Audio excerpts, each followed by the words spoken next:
সম্মানিত ভিউয়ার্স, দেখুন অনেকেই অনেক মরিচ গাছ দেখেছে।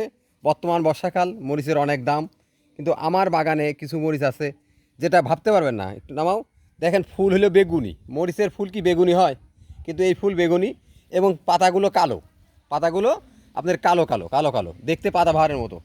এই গাছটা আপনি কি হয়, দেখতে সৌন্দর্যবর্ধন করে, বাগানের সৌন্দর্যবর্ধন করে, বাড়ির সৌন্দর্যবর্ধন করে, অনেক বড় হয়। এবং শুধুমাত্র তাই না, দেখেন যখন ফল হয়, ফলটা হয় কালো। তাহলে ফুল হলে বেগুনি আর ফল কালো, কিন্তু এই কালো ফল আল্লাহর কি নিয়ামত। দেখুন আস্তে আস্তে যখন পেকে যায় তখন ঠিকই লাল হয়, ঠিকই লাল ফল হয়ে যায়। এই যে লাল ফল হয়ে যায়, যেটা খুবই অবাক করা একটা মরিচ গাছ। এই মরিচ গাছ আল্লাহ আমাকে দিয়েছে, আমার আর মরিচ কিনা লাগে না।